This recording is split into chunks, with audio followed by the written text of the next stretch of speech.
It is 6:08. I would just be getting home. I would be just getting off. I probably would still be in the building. And I done took a shower, put on my nice favorite pajamas. Okay, like, I'm not gonna get into the whole entire situation because I already posted it on the last video that I uploaded.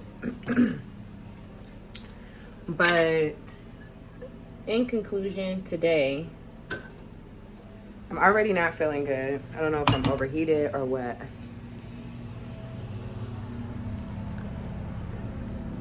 My stomach is bothering me.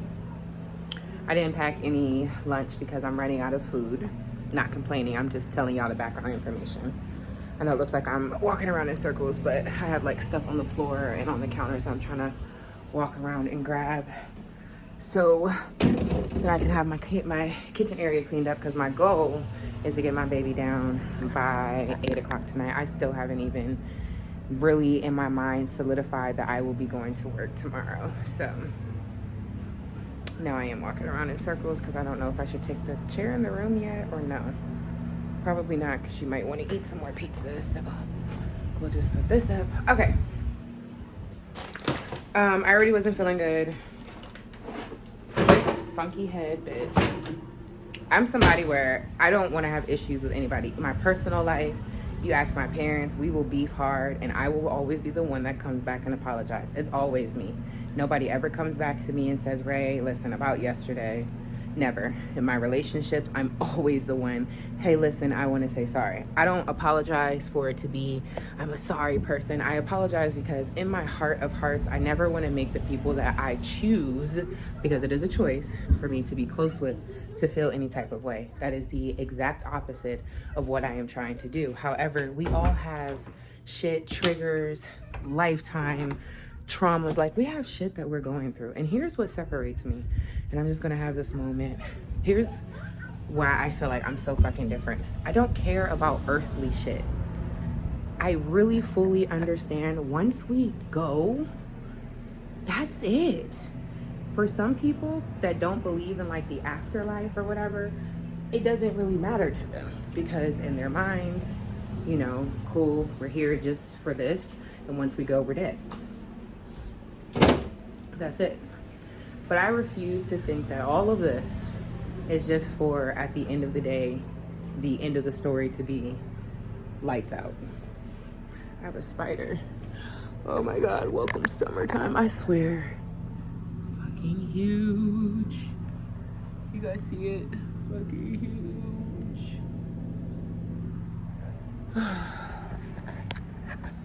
Summertime.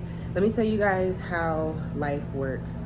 I have now gotten so conditioned to seeing bugs and shit in my house, I don't even flinch. I used to be scared. I used to come from an area, a neighborhood, an environment where we had big ass houses. You feel me? Like, we didn't have to worry about insects. We had people that came and drilled shit in the ground so the gnats wouldn't come, okay? HOA, big houses. That's just what it was. Here, where I'm at right now, this structure is so old, this is probably where cockroaches were invented, okay? I ain't gonna hold you. I'm so over it. I have tried to decorate it and make it look as cute and as homey. Right now it's messy as possible with the big ass mirrors on every single corner. But when I tell you, this is the most, I'm over it, y'all. I'm over this phase. So going back to what I was saying, I just believe there's something more. I also believe that when you tap into your purpose, not that God is about riches, but God is about keeping you maintained, protected, well off. If God is good, why do I have to struggle in life? If God is the Most High, why am I sitting here trying to dig low to get something? There's something out of life that you have to get, which is the reason why I don't mind looking crazy in relationships, because if there's something for me to learn and I still haven't learned it yet, whether it be a relationship has to come to an end, and I'm not just talking about romantic, I'm also talking about like friendships and stuff, because I'm somebody, again, because I have a high value on friendships and other people. You know, I spent a lot of my life just being lonely. I grew up super religious. It was almost cult-like, because when you go out into the world, not cult-like in like do or die, you have to believe what we believe, but it's more so like when you go outside, nobody else is on the same page. So trying to make friends when you grew up speaking Chinese all your life, and now your parents flew you halfway across the world, and now you're here in the United States and you're forced to speak English, and not only English, but this is such a melting pot where there's so many different dialects and there's so many different understandings and so forth and so on. You want me, while all of this is going on, to just adapt? Like, that's not how it works. And I just feel bad for anybody who's come from a structural abnorm of whatever is against whatever the world is. Like, I have more friends that grew up with their parents not being together, where it's like I'm a unicorn. And it could be also like the people that I choose to hang around with, but just natural selection of people that were just around me, my neighborhood and stuff like that. Most of the people, like, they came from a single parent home. So when I'm talking about certain things, they couldn't relate to me. Somebody had said something and everybody jumped on them because the way that they said it. Cardi B, my girl Cardi, of course. She was like, I guess single parents, you'd be raising their kids like dogs. I think she was more so talking directly to the situation with Offset. Y'all know he got somebody else pregnant. And them single moms, I'm trying to tell you. Cardi, I feel you. That's the reason I can relate. Like, not that the women that raise these men are dogs, but you have to understand, a lot of these women went through hardships, like the worst of the worst, the gutter of the gutter, like the bottom of the bottom. So, and they had these children, and not just children, they had men where when your man gets, or your son gets mad, or you see the men around you swell up and you see them in their man stance, you as a woman, you can't go against that. As women, I feel like we try, but that's the reason why at the end of the day, we ended up heartbroken. So much so now we're on this like rebel, and I say it for myself too, because, you know, fuck these niggas. Like, we developed that mentality because it's like we literally died multiple lifetimes for y'all dudes, and y'all still decide to be bottom of the barrel. Like, boy, I chose life for you, and you still choose to do what you want to do. It's never a both of us on the same page. It's never a you holding up your commitment. It's never you out here trying to make me look the best version of myself. Every single time I turn around, you out here having me look the worst version of myself. Yeah, nobody. You can't be raised by somebody who is a good, upstanding, showing you value, even if they're not valuable, bringing you around motherfuckers that got value, meaning that the men that they have in your life, absolutely not. Like, and even if these men are good, they're not lasting, they're not staying. So imagine the image that your son has of you going from multiple man to man to man, and then how you're treating these men. Like, I think a lot of the men, it's like Blueface. He watched his mom, like, handling niggas. Like, so now every single time he see a female, his natural selection is to get somebody who's broken and who needs to be helped because he watched his mom struggle, and he don't want to feel that way. He wants to be able to fulfill that void that he really wanted to do for his mom, watching his mom struggle, but he couldn't do it. So he's going to look for somebody like that, and then his toxic trait is that he's going to be triggered by anything that has to do with remotely close with her and how her treatment of him is. Because he's gonna be super sensitive and super ultra triggered because of how he watched his mom. And I watched the Jason Lee interview. I listened to his mom. I listened to what she said. She's saying even now, like, she be talking about her husband and, oh, Mr. Five, he got me and blah blah blah blah. But how she be handling that nigga, like, yeah, like, okay, maybe she toned down a little bit. You know, maybe she's not as savage as she used to be. But yeah, not only just handling dudes, but, you know, allowing certain situations. Lana, yes? Huh? Are you okay? Are you okay? You ready to get out? Okay. Why are you screaming? Gosh, look at this diagram. Our tent poles are supposed to be the exact. Okay, are you ready to get out? All right, clean up all your toys and put your toys in here and let out your water. I'm gonna have to edit this, y'all. I'm coming. Hold on. Just take out do what I asked. I'm coming. I got the water up here running. I thought you were screaming for me, girl. You panicked me. I'm gonna have to make this the edited video. I was not trying to. But either way, point blank period is like these single moms. She was a single mom, and she jumped from nigga to nigga. She has 3 kids, 3 different baby daddies, and she'll tell you it was all for survival. It was never like she's really trying to settle down for love. So you gotta keep in mind, like, a lot of these single parents, where yes, we're gonna advocate and say most of these single parents, they're struggling. You got the single parents who raised the LeBrons, and the single parents who, you know, was out there in the field and trying to give their kids the best. But there is genuinely some of the other parents where they're single parents because their mothers are toxic and their fathers are toxic. So to expect anything else other than toxicity, yeah, they're dogs. They were raised by dogs. Like, who wants to have a child and cannot even heal the trauma enough or even love their child enough to say, you know what, let me move past me? Like, that's a dog. I agree, Cardi. I'm with you. Been there, done that. Like, I've sat in that situation. I've dealt with these niggas. And she says, you know, I had both parents or whatever. And everybody's talking about, well, you had both parents and you were a stripper. That may be true. But that had nothing to do with her understanding of love. She gonna hold a nigga down. Because she's seen it. Yeah, she's seen her parents be dicks. So she's seen it. It's a programming. You're programmed. You're triggered. I've seen it. My parents married to this day. I've seen it. I would stay with a nigga who cheats on me, and I will stay loyal because I've seen it. Not my dad cheating. He not the type. But I'm saying, like, that's all I've seen. So, of course, my natural selection is going to be somebody who has some type of trauma in that area. But again, me being spiritual, it's always been that way.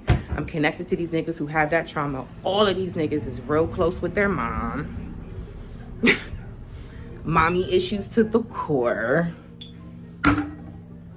And then the mom hates me because she sees woman to woman like, she got that divine feminine. Like, she's serious about her. Like, she gonna love my son the way he need to be loved. She gonna take care of my son the way he need to be taken care of. Hold on. It was perfect timing because I need to calm down anyway. I be getting so worked up because the pain be real, y'all. That's why it's good to vent this shit out. I will never let this stuff break me. I don't want to be a lesser version of myself. I need to heal. But yeah, natural selection. You pick these guys that you try to heal, try to show them, try to do all this stuff. And it just is not worth it because they have to choose at the end of the day to want to change. And you go into a cycle over and over again of picking people that don't want to change until you find that one that does want to change. And that is the key, trying to figure out if they're willing to change, what the change looks like.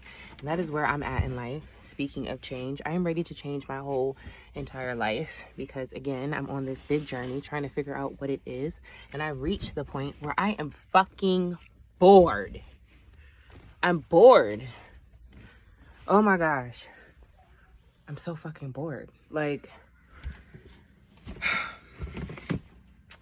it's not the fact that it's like the mundane of like going to work and then coming home.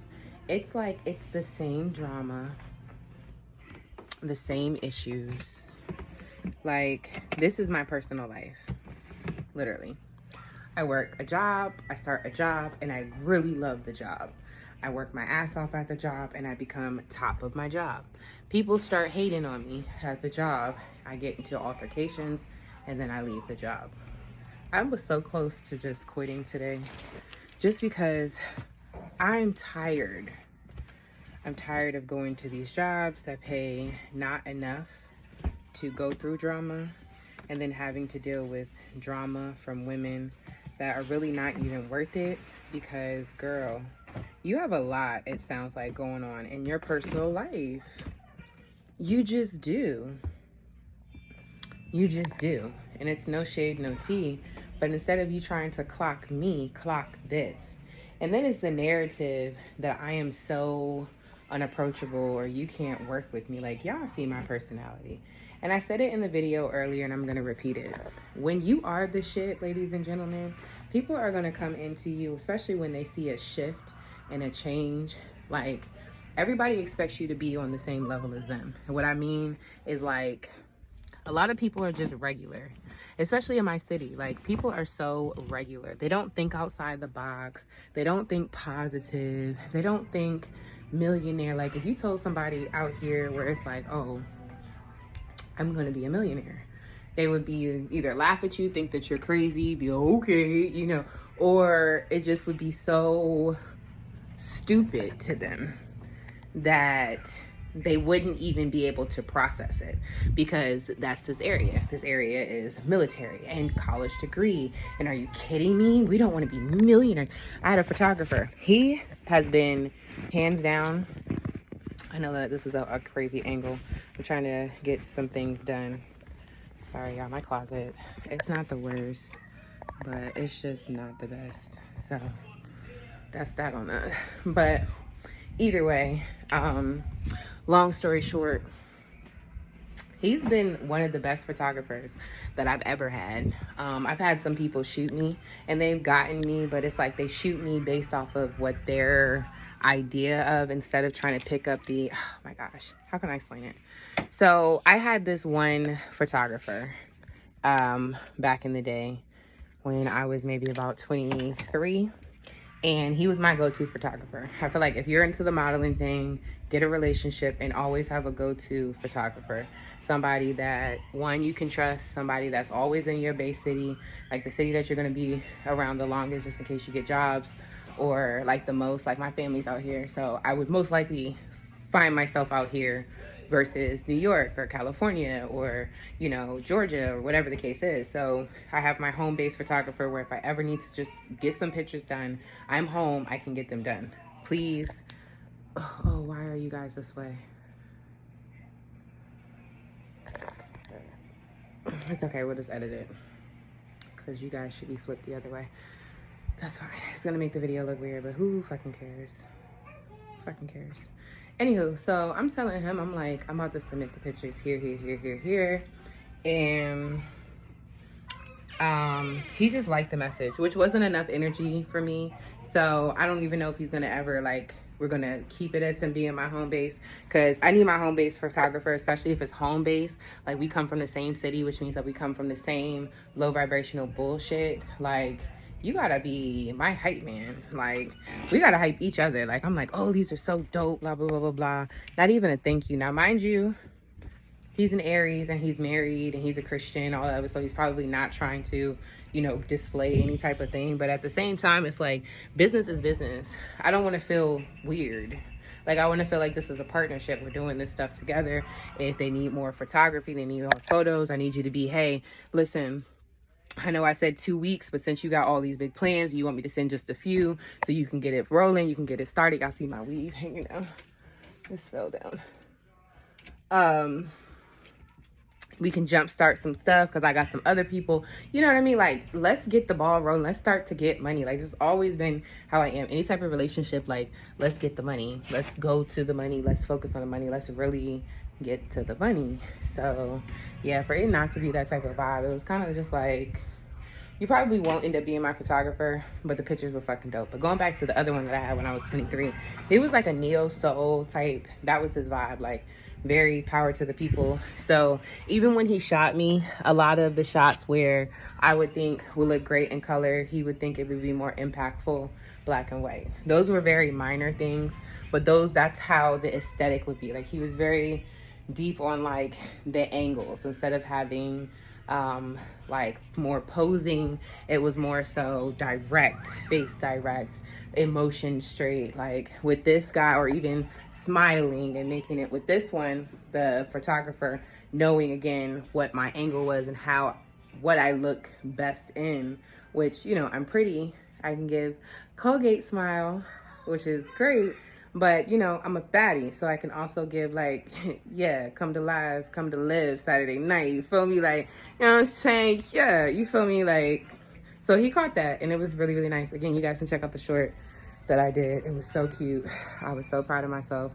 I haven't done it in years, and I think that was the more of the thing for me. Like, I hadn't modeled in years. I'm in my mid-30s, guys. Like, me still having the same body, like, me still having the same energy, being able to literally change all of my outfits in the car. Like, it was just such a rush Like, I was very proud of myself. Like, I was so, so proud of myself. And yeah, so I really do need to do that vlog and stop saying I need to do that vlog and do it. It's just trying to go through all my pictures, trying to process it. I tried to, but I had to clear up space. So I went through my phone earlier today and I had deleted my email. But either way, this is all over the place. Point blank period is, I'm hoping that with all of this stuff that I'm doing, stepping into, that it leads to something, you know, even if it's not like a permanent thing where it's like you really did get picked up to be a model. Like, I'm always like, don't be scared to utilize your creativity, because it's going to lead you to something. Like, when you start your youngest level of creativity, you have to think of it. When a woman gives birth, when a mother is growing her child, it's a process of growth. That's creation. So she's creating, and in that creation there's a growth period. So in your creation, when you're even in your creativity, when you first start to use your creativity, there's people who are not that creative, but they enjoy doing creative things. Like, I was thinking about my baby daddy. Like, he is not really that type of creative person, but he likes putting outfits, coordinating together, or he likes doing things that are like out the box, very like, you know, just go with it. Let's just, you know, that's his type of personality. But that's where he exudes his creativity, because we all are that. We all have a masculine and a feminine energy. So he does that way. Some people are that way. Me, I want to master my creativity, because I understand that me mastering and giving birth to and through my creativity, giving birth through giving birth, is going to lead me to higher gifts and a higher understanding of myself. Because with each gift and talent that I have, whether it be me singing, I learned a lot about myself, my confidence, my tone, my pitch, learning the lessons. Whether I used to draw all the time, I used to paint. That used to be my thing. I have so many paintings. My parents have so many paintings of me. You know, when I was in the house, I was going through my depressed phase, and I was painting my ass off. Like, I mean, really, like Picasso. But it was one of those things where it was like almost spirit invoked, because when you are feeling at your most heightened, that's when your creativity comes. So that's even why I'm coming here. It's like, this may not be creative or using creativity, but as my words are coming, I'm putting them out. Like, that's, you know, I'm giving birth to something where this now is a video, and because of the lovely world of society, we now can post videos and people will look at us and they want to invest in us. And I was saying that to my baby daddy too. I was like, do you believe in me? Like, as like the artist, the person, like, do you like, do you? It's like, you know, yeah, you know, I believe in you. I don't think he really sees the vision. And he was like, yeah, you're like all over the place. And I'm like, yeah. I laugh, but like, that's the point. You don't come into life knowing the purpose. Like, but if I never tried, then what? You know, I look all over the place because I don't know where to start. I was broken. I was shattered. I was abused. I was hurt. I was taken advantage of. I was lied to. I was forgotten. I was abandoned. I was mistreated. I was misused. I was mishandled. Like, I went through so much stuff, and I still got up. And it's not only got up, because I used to be like, what makes me strong about that? People get up every day, but I got up and I'm still a good person. Like, I'm not out here. I'll do a video about some shit real quick. Pop my shit. I'm gonna pop my shit. Yeah. Because I got to get it off my chest. I'm not about to sit here angry. You're going to hear it one way. You're going to hear it. You're going to feel it. What you say, my baby? You're going to hear it. You're going to feel it somewhere. She said nothing. She be in the attitude with me. I'm sorry. I thought she was talking to me, Moo. I'm about to go in there and chill with her because I just got all this stuff done. I got to put the socks up. And that is it. Oh. And then I got to run the ones that are in the dryer because I think I have a blanket in there. And that is that, y'all. I'm so over it. So anyways, yeah. Long story short, I say all that to say that I don't know what it is, but I just know that I want to get to it. And I'm bored. Like, I'm bored. And even talking through it, I'm not about to quit because I do the same shit every day. I'm never going to learn the lessons if I quit. I'm just about to stand 10 toes down. And I have to work with this person every fucking day. I have a system already. I use my phone. I put my little ear things in my phone, and I just move on. For the most part, Mondays and Thursdays, we don't have to spend too much time together because right now, anyway, we have pool. So the majority of the morning is us trying to figure out the pool schedule, us getting the kids out there, then coming back, getting them ready for lunch. And then once it's nap time, she leaves the class at 12:30. So I get there at 9. I only have 3 hours with her in the morning. And then in the evening, I only have like an hour with her because she leaves, I think, at 4. So the kids get up at 2:30. So literally, yeah, it's like an hour and a half. And sometimes they pull her out of the room and put her in other places. So literally, she is but a small part of my day. And I feel like if I just continue to do what I got to do, come up with my lesson plans, do what I have to do for the kids, show exemplary work. You know, I clean up the bathrooms, I wipe down the sinks, I spray the cots, I spray the toys down every day. Like, I close the building. Like, I do a lot of stuff for this job, and I don't get paid what I feel like I should get paid. But what I'm not going to do, especially for the sake of my child, I was like, even thinking about it today, another thing that pisses me off, like, because I work there, they'll like, we have, you know, accident reports. So I expect if my daughter gets hurt, her to get an accident report just like everybody else. But it's almost just like, because I work here, it's like a whatever thing. But then, and I was starting to get irritated about it, but then I seen how the other mom that works there, you know, how they were like, oh, you know, such and such got hurt. And she's like, oh, it's okay. Like, she's so cool and so chill. And it's like, okay, well, I guess that's the reason why they're like, oh, you know, it's just that she's gonna be chill, she's cool, and that's that. But to me, it's like, this is a business. Like, I don't have, and maybe I'm so rigid in my mind and how things need to work, and I will say that kind of would probably make me insufferable to deal with at times, because I'm so by the book and no, this needs to be like this and this needs to be like that. But shit, tell me. Don't come up with dumbass narratives. She can't work with nobody. Child, I be trying to leave you in the class and me go do my own thing, to be honest. Don't want to work with you, girl. I want you to run the class. When it was the 4s, when it was like the kids graduating, getting ready for public school, and we getting them ready for testing and all that other stuff, yeah, like, I cared. These are a whole bunch of pissy 3-year-olds. I love the death, but they cry all the time. Like, who wants to sit here and be feeling, oh my God, this is my class? I don't give a shit. Anyways, my daughter is acting out like right now because she wants her attention, and I plan on giving it to her. But in the meantime, between time, guys, I hope that you guys enjoy the video and the content. I'm just gonna keep talking. Like, that's all I fucking know how to do, is just to keep fucking talking. I don't know where all this is gonna go. I just know that even with this channel, I would start and then I stop. Bitch, you better have this channel up for a year, because I don't even have nothing to show for it. I had 1,500 subscribers years ago. I got it in fucking 7 months. And I fucking deleted the channel because I was talking about readings and twin flames, and I thought the guy that I was gonna be with was gonna be it. Was he it? Fuck no. He cheating on me too. But I'm sitting here, guys, you know, subscribe to his, all of the subscribers I have was all on his shit. Like, yeah, it was tragic. Fucking tragedy. But anyways, I'm done. Let me go ahead and get baby girl together. We got home a little bit earlier, so I was like, girl, I should have left you, but I just did not want to come back to this building today. So I'm going to end out the week strong, because I need to get paid, and I missed out on some days. I need to see what a full check looked like. I lost out on 2 hours, so I might even go in maybe tomorrow, not at 8 o'clock. I might go in at 8. We might just go in at 8. The only thing about that is just Alana, my daughter, she'll be tired. So, like, even stuff like that where I'm just like, because I can make that come on at 8 on Friday and then come in at 8 again on Monday. Just make up those 2 hours and let that be that. Because what the fuck do I have to do anyway? But anyway, let me just love on my baby. I'll see y'all later. Bye.